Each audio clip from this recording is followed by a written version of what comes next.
In 1986, 15 children boarded a school bus for a field trip and were never seen again. No crash, no wreckage, no trace. But nearly 4 decades later, when a forgotten bus is found buried deep in the woods of Morning Lake, so is a survivor. And what she remembers will unravel a truth more terrifying than anyone imagined. Before we start, hit subscribe to help uncover stories they tried to bury and make sure no name stays forgotten. The fog had settled thick over Hollistead County like a lid no one dared lift. It clung to the pines, curled under porch lights, and silenced the sound of tires on asphalt. You could drive a whole mile and not realize you'd passed your own childhood. That's how memories vanished around here, quietly and without protest. It was just past 7 a.m. when the call came. Deputy Sheriff Lana Whitaker had just poured her first coffee when the dispatch crackled through. Possible discovery out by Morning Lake Pines. Construction team digging for septic tank unearthed what they think is a school bus. Plates match a long closed case. Lana stood frozen in the silence of her kitchen, the mug warming her palm. Her other hand reached automatically for the notepad she always kept near the toaster, but she didn't need to write it down. She knew the case by heart. 15 children, one bus driver, vanished in 1986. They were students from Hollistead Ridge Elementary, her school, her grade, her classmates. She'd been homesick that day, chickenpox, and for nearly 40 years she'd carried that small, strange guilt like a splinter beneath her skin. She slid the untouched coffee into the sink, grabbed her keys, and left the house without locking the door. The drive to Morning Lake was quiet and slow, the fog dulling sound and stretching time.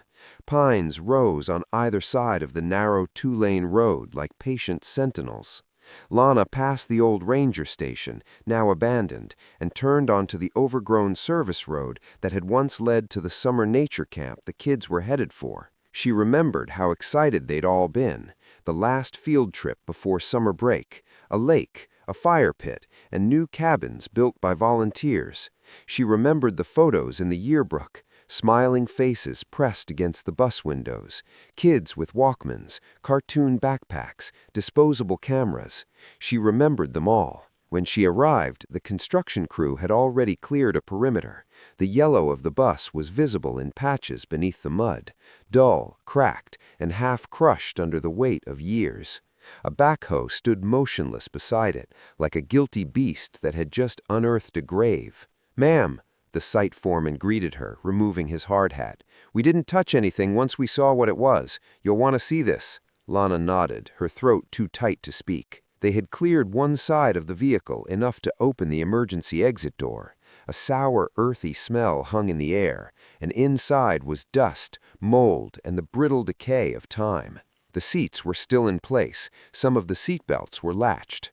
A pink lunchbox sat on the floor beneath the third row. A child's shoe lay on the back step, covered in dried moss. But no bodies. The bus was empty. That made it worse somehow. A hollow monument, a question mark buried in dirt. Lana stepped inside, her boots creaking on the warped floor. The air was stale and heavy. As she reached the front, she saw it, taped to the dashboard, barely faded. A class list written in the looping, cheerful handwriting of Miss Delaney, the homeroom teacher who had vanished with them. 15 names, all ages 9 to 11. At the bottom, someone had scrawled a message in a different hand, darker, sloppier, written over top in red marker. "We never made it to Morning Lake." Lana stepped back out of the bus, the air colder now. Somewhere behind her, a bird called out, but it sounded more like a warning than a greeting. She turned to the site foreman, her voice flat. "Seal off the area. No one touches anything else until the state team gets here." "Yes, ma'am." She looked back at the bus, framed by pines and silence. They were supposed to be gone for 2 days. Instead, they never came back. And now, after nearly 4 decades, the bus had returned without them. But someone had been here long enough to write that note, long enough to leave behind a message. The old Hollistead County Records building smelled of mildew and lemon cleaner.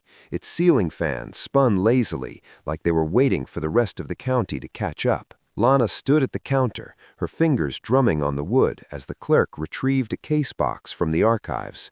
It had been 20 minutes since she left the bus site, but her hand still felt dirty with its dust. "Here we are," the clerk said, sliding the file forward with both hands, like it might fall apart if mishandled. "Field Trip 6B, Hollistead Ridge Elementary, May 19, 1986. Sealed after 5 years, no updates." Lana nodded and carried the heavy box to one of the side desks. She opened the lid slowly, as if something would leap out. Inside, photos of the children, Xeroxed class rosters, a list of personal items reportedly packed for the trip, and at the very bottom, a report stamped in red. Missing persons, presumed lost, no evidence of foul play. That stamp had haunted the town for decades. No evidence, no foul play, no children. But Lana always suspected there was more. Everyone had. The bus driver's name was Carl Davis, a part-time employee, recently hired, barely vetted. He had no wife, no children, and reportedly skipped town shortly after the disappearance. He was never found either. And then there was the substitute teacher. Miss Delaney was sick that week. In her place, M. Atwell, a woman no one remembered hiring.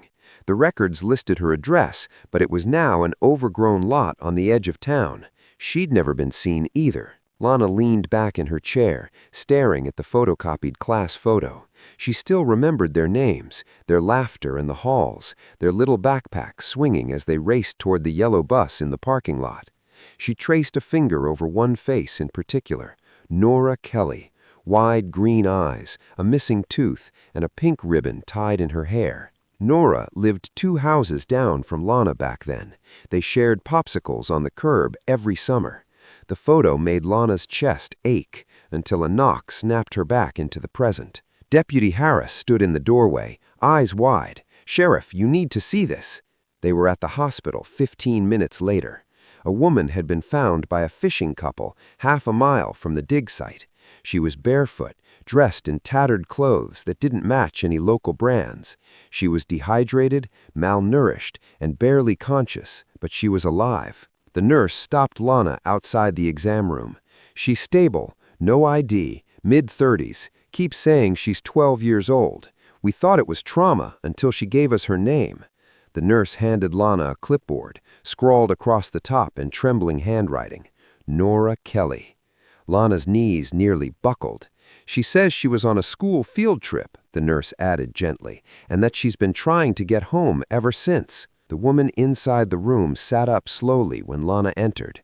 Her hair was long, tangled, her face drawn and pale, but the eyes, they were unmistakable, green, wide. Lana stopped at the foot of the bed. "Nora." The woman blinked, her eyes welled up. "You got old," she whispered, a tear sliding her cheek. Lana felt her throat close. You remember me?" Nora nodded. "You had chicken pox. You were supposed to come too."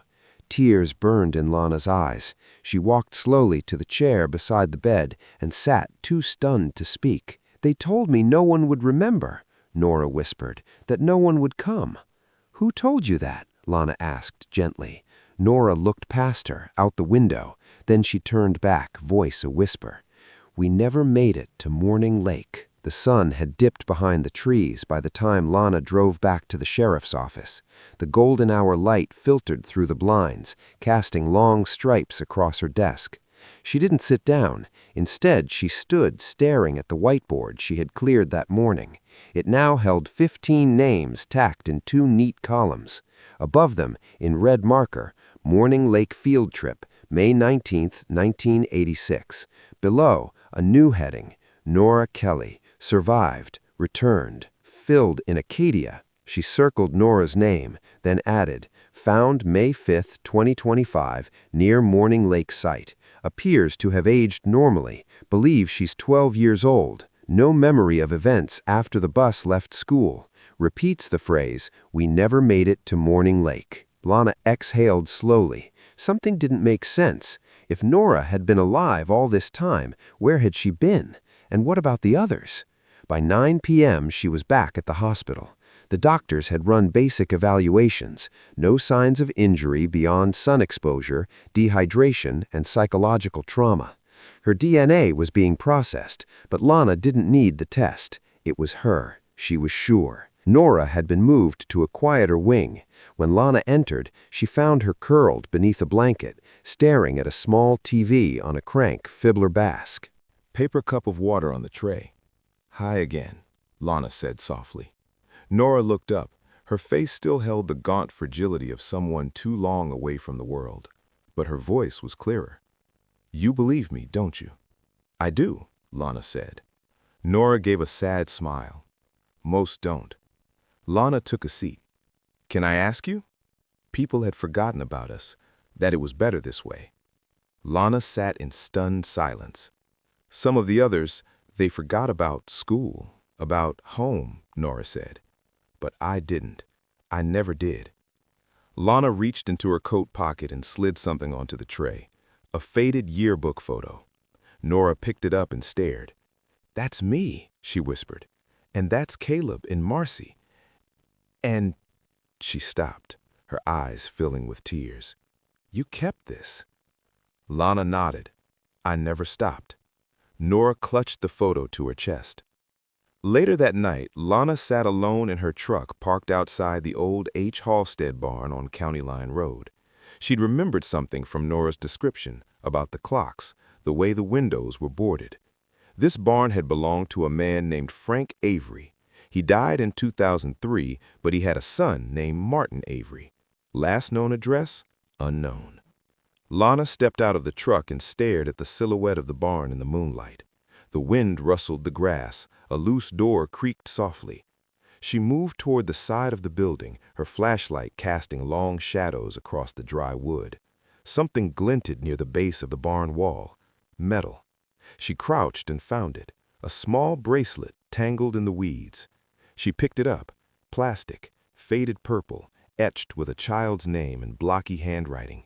K-I-M-I. Lana's breath caught. Kim Leong, one of the 15, a quiet, artistic girl who loved cartoons and wrote her name on everything. Lana stood slowly, her heart pounding. The past wasn't just whispering anymore, it was screaming. The bracelet was still in Lana's hand when she returned to the station just after midnight. She didn't turn on the overhead lights, just the lamp on her desk, casting a pool of amber across the surface. The rest of the office remained quiet and still. She placed the bracelet beside the class photo, lining it up with the face of Kim Leong. She'd been 10 years old, wore glasses, loved dinosaurs, and now this. Found beside a barn linked to a man with no current address. Lana picked up the landline and dialed the Texas Missing and Unsolved Cold Case Unit. She left a detailed message requesting a full report on Martin Avery and his last known associates. She didn't expect an answer until morning, but something was happening now, and she couldn't sleep with ghosts pressing in at the windows. By sunrise, the Morning Lake dig site was buzzing with quiet urgency. More of the earth around the buried bus had been cleared, and a second team from the state's Historical Preservation Unit had arrived to document the excavation, less because of its history and more because of what it now represented. Lana stood beside the emergency exit, arms folded, watching the forensic techs catalog every inch of the hollowed shell. She had barely slept. Her mind was too loud with memory and unease. "Sheriff?" one of the investigators called, lifting a sealed evidence sleeve. "You're gonna want to see this." She walked over. The tech, a man in his late 40s with square glasses and a quiet voice, held the plastic pouch carefully. Inside was a photograph, color, slightly curled at the edges but not aged like it should have been. Lana frowned. Where was it? Wedged behind the metal paneling above the back left window. Looked recently placed, honestly. She took the photo and studied it. It showed a group of children, maybe 8 or 9 of them, standing in front of what looked like a low wooden building. A barn? A lodge? It was hard to tell. The siding was weathered, the windows boarded. The kids' expressions were strange, blank, not frightened, not smiling, just absent. A few of the faces were unmistakable, Marcy, Kimmy, Caleb, and there, in the center, Nora, her green eyes wide but vacant. But Lana's stomach dropped as she noticed something else. Behind the children, barely visible in the shadows of the doorway, was a man, tall, bearded, his face mostly obscured by a wide-brimmed hat. She flipped the photo over. There was writing on the back. The Chosen, Year 2. No date, no location, just those words. Back at the station, Lana laid the photo beside the ghost notebook and her growing collection of names and fragments. Year 2. That meant they had been held for longer than she dared imagine. She opened a county map and began cross-referencing all Avery-owned properties, abandoned buildings, and old religious sites in the area. One caught her eye. Riverview Camp, an old summer retreat for children, purchased in 1984 by a private family trust. The land records had been scrubbed. The property had remained off-grid since the early 90s. It sat at the edge of the National Forest, 30 miles from the bus site. Lana circled it in red ink.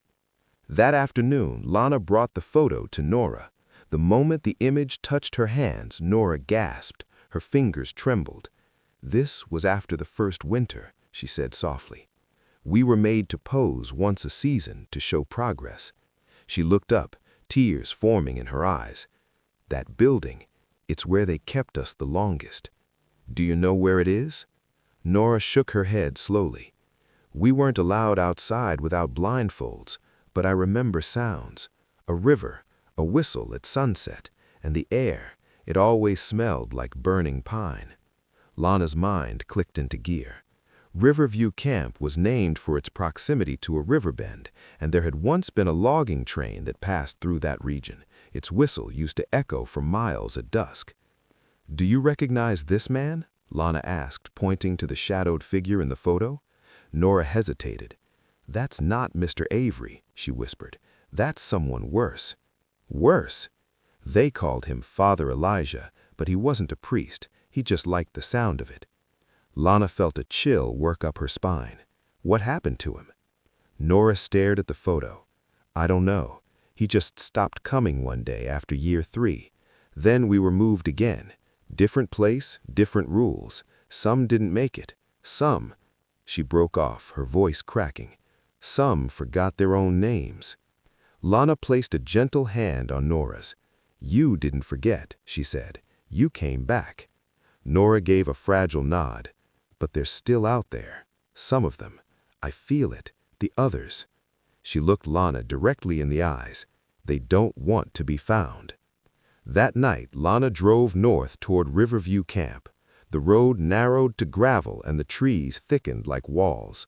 Fog gathered low on the ground, curling just above the pavement. Riverview Camp appeared suddenly through the mist, a long, low building, darkened with age. The paint was peeling from the weathered wood, and a chain-linked fence surrounded the compound.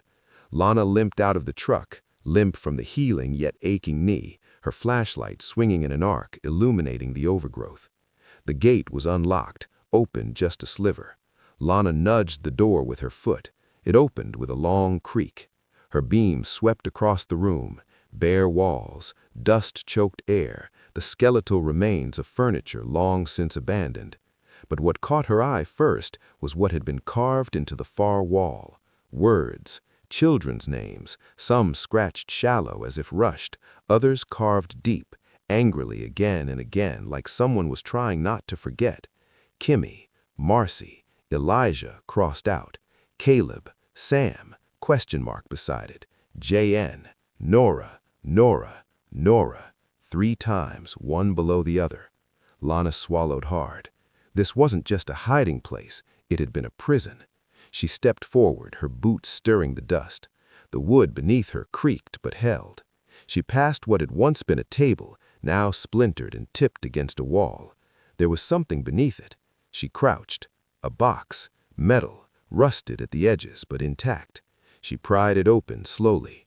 Inside were papers, yellowed and damp, but on top, a thin stack of Polaroids bound by a rubber band. She lifted them out. Children again, but not posed this time.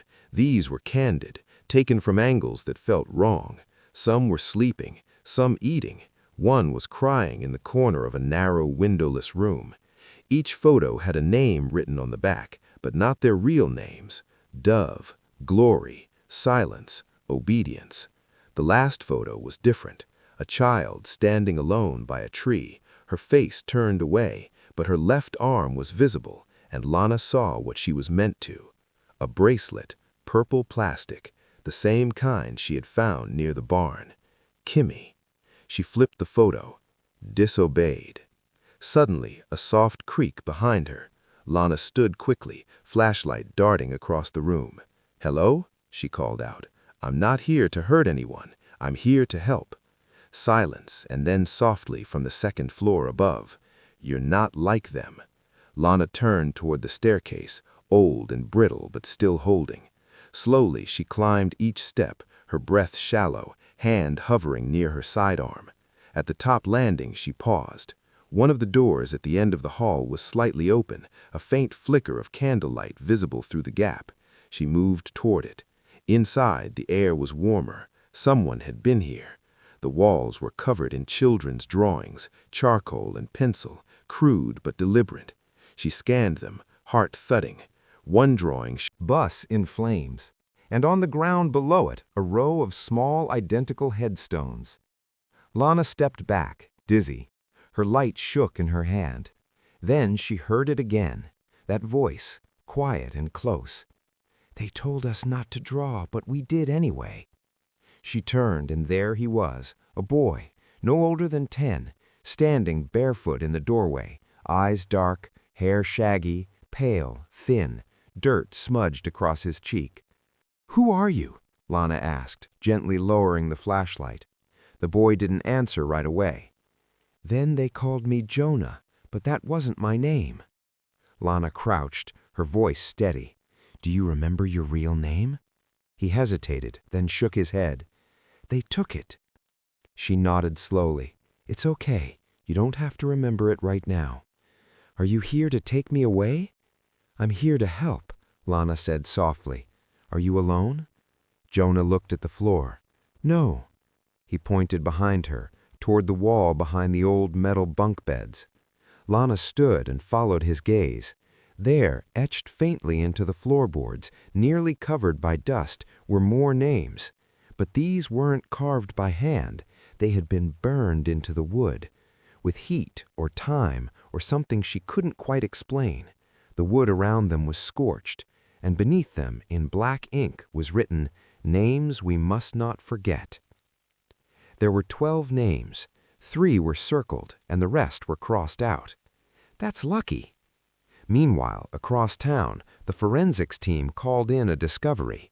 They had found another photo buried beneath the rear floor panel of the bus, this one partially burned. It showed 4 children seated around a campfire. One of them, facing the camera directly, had dark skin and short hair.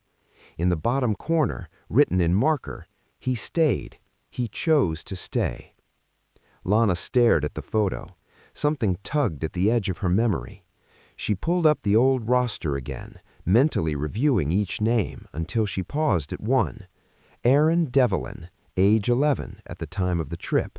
Quiet, bright, a gifted chess player, always reading books far beyond his grade. She checked the county database. There was an A. Devlin listed in the town's electrical department, age 49, no high school record on file prior to 1990, moved into Halstead in 2004, lived alone in a trailer outside of town, no listed next of kin. Lana stood slowly. She didn't believe in coincidences anymore.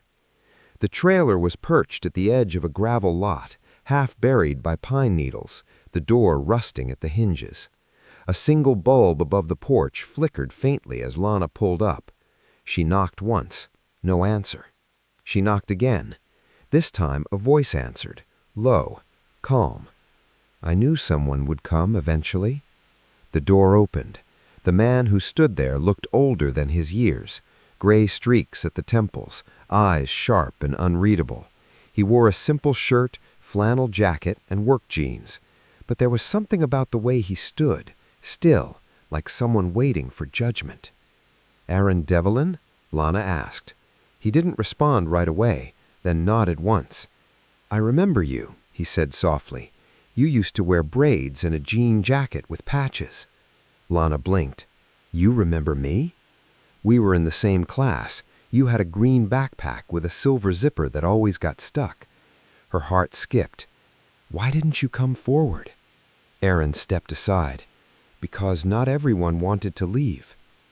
Inside the trailer was meticulously clean, sparse. A chessboard sat on a small coffee table. Bookshelves lined the walls, every one filled with books on psychology, memory, and group behavior. "I left the sanctuary in 1991, Aaron said, sitting carefully on the edge of the couch. "I was 16. They let me go." "Let you?" "I was the one who stayed when others tried to escape, the one who helped them keep order. I believed in it for a long time. I thought it was safe there." Lana sat across from him, listening. "But then things changed," he continued. "After year 4, the group splintered. Elijah disappeared. The others began to rebel. Marcy ran. Caleb tried to fight back. I stayed, not because I agreed, but because I was afraid of the outside." Lana's voice was steady. "You could have helped find them." "I was told the world had forgotten us, that our families had moved on." His voice broke slightly. "When I finally left, I didn't know how to be anything other than quiet." He looked at her. "But if you're here now, someone else must have come back." Lana nodded. "Nora." Aaron's eyes flickered. "She remembered," he whispered. "After all this time, she never forgot." Aaron looked away toward the window where dusk was just beginning to touch the treetops. "I know where the others might be, at least where they were sent after the fires." "Fires?" Aaron's hands clenched. There was an uprising. Some of the kids, older by then, they set part of the sanctuary ablaze. The group scattered. The younger ones were moved, split up, hidden under new names. He stood. "They buried the truth in the woods, but I can take you there." That night, Lana met Nora in her hospital room and showed her the photo of the boy at the fire. Her breath caught. She stared at it like she was seeing a ghost. "He stayed behind," she whispered. "We thought he was gone, but he stayed, and they listened to us." She looked up. "Do you think he remembers us?" Lana nodded slowly. "He remembers everything." The forest felt different now, not wild or free, but watchful, as though it remembered what had been done here. The leaves rustled, but the air was still. Each step Lana took on the narrow trail behind Aaron Devlin stirred the silence like dust. He hadn't said a word in the last mile, only walked with a quiet urgency, hands in his pockets of his jacket, eyes never straying from the path. Nora hadn't come, her body too weak, her memories too raw, but Lana had promised to go, to see what was left, and to try to find who wasn't. They reached a small clearing just past noon. Surrounded by towering pines, a half-collapsed structure leaned against the hillside.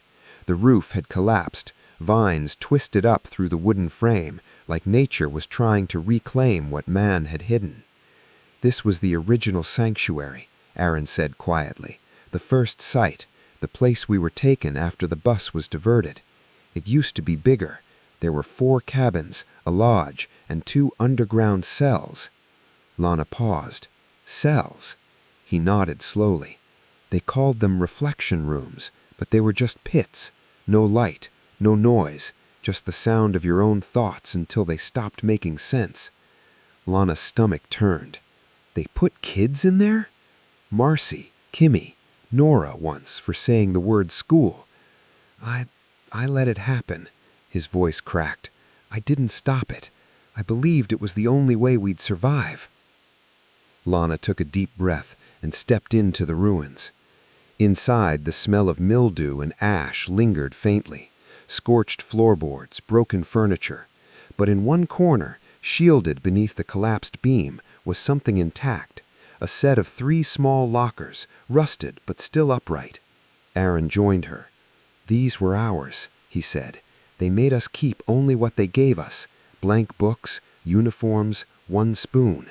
But some of us hid pieces of who we used to be. Lana pulled open the first locker, empty. The second, barely ajar, held only a torn shoe and a melted crayon.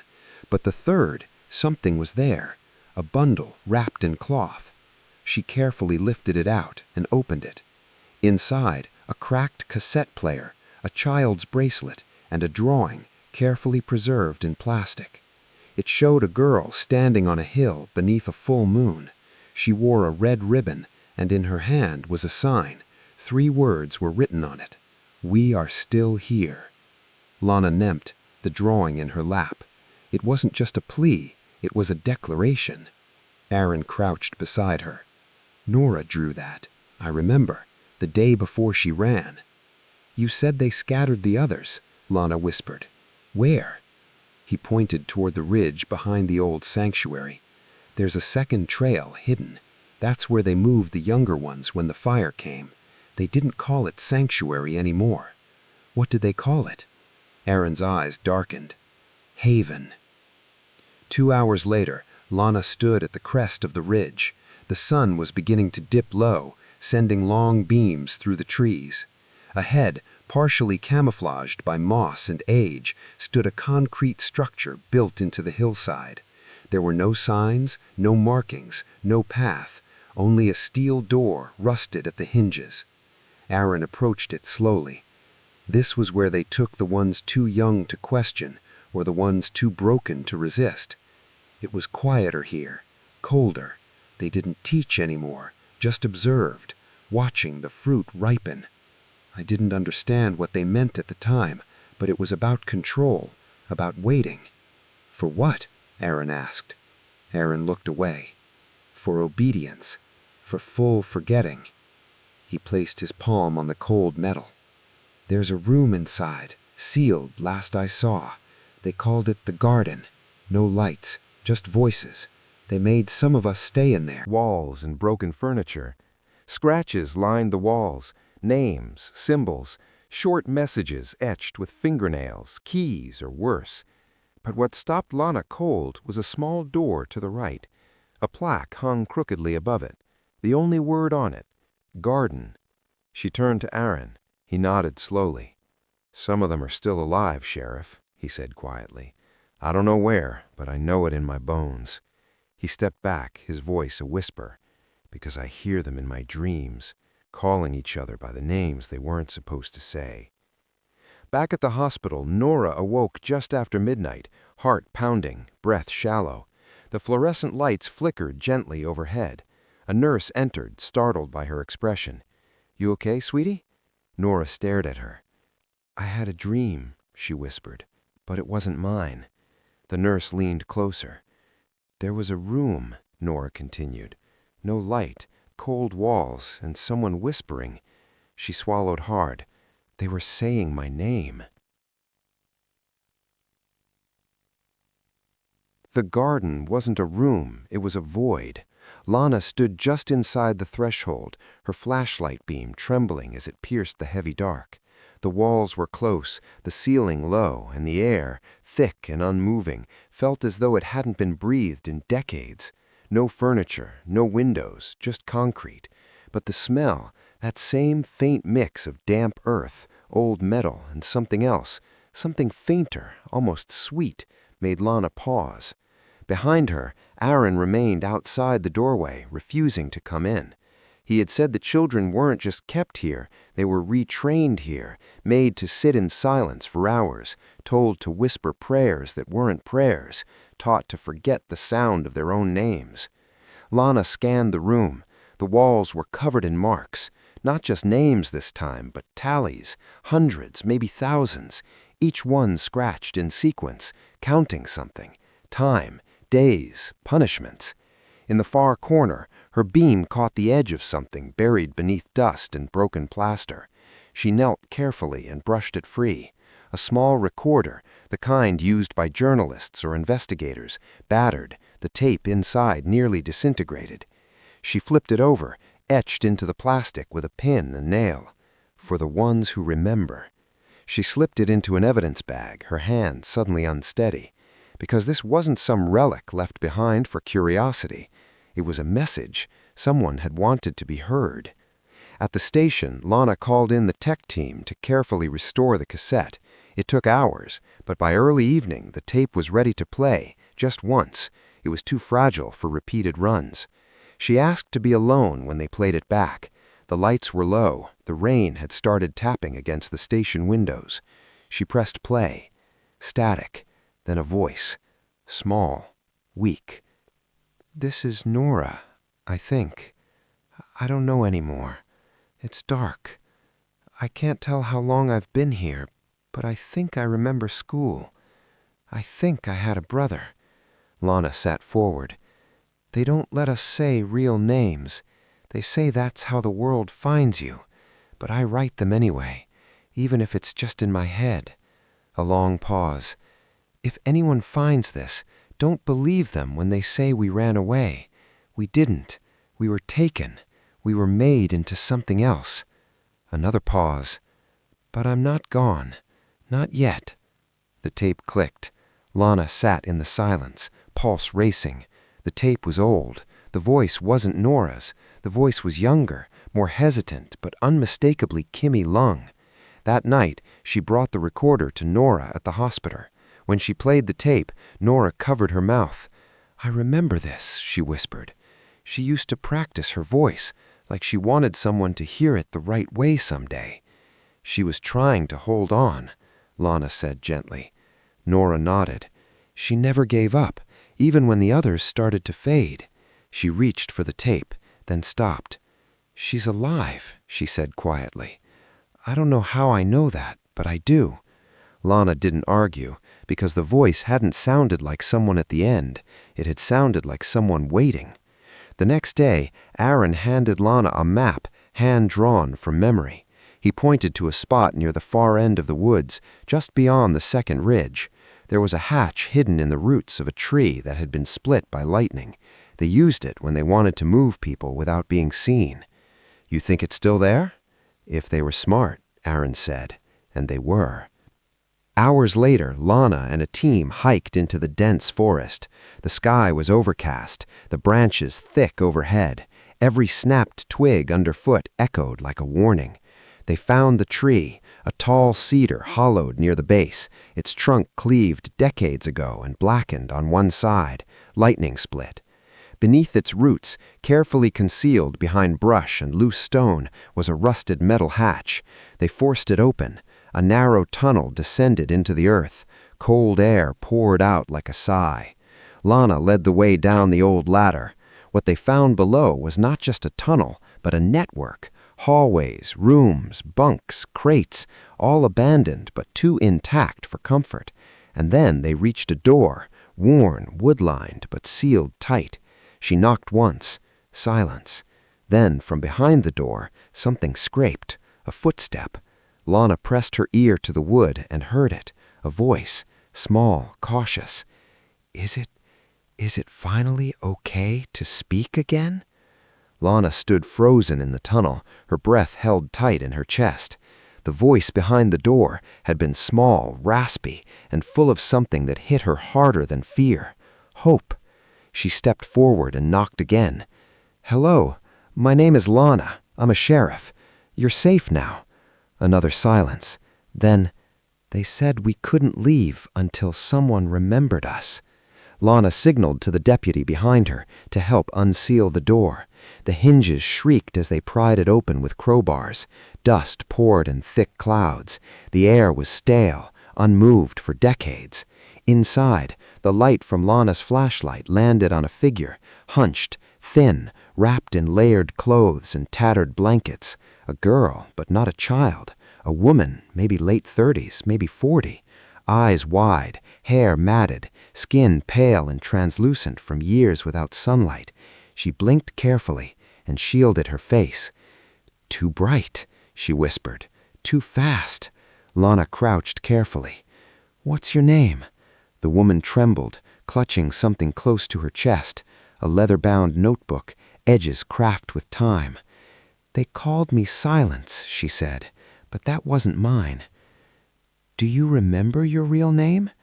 She stared for a moment, then whispered, "Kimmy, Kimmy Lung." Lana's throat tightened. The girl in the Polaroids, the name on the bracelet, the voice on the tape, and now, alive. Back at the hospital, doctors worked in silence. Kay barely spoke during the initial evaluation. Her responses were slow, careful, like she wasn't sure the world around her was real. Nora sat across from her in the quiet recovery room, watching through tear-filled eyes. "You remember me?" she asked softly. Kimmy turned her head. Her lips parted. "You had the red ribbon," she whispered. Nora smiled through the ache. "You used to braid it for me." Kimmy reached out, hesitated, then placed the notebook on the bed between them. "They made me keep records. They thought I was obedient, but I wrote the truth, too, in the margins, in code, like we used to in math class." Lana took the journal carefully and opened to the first page.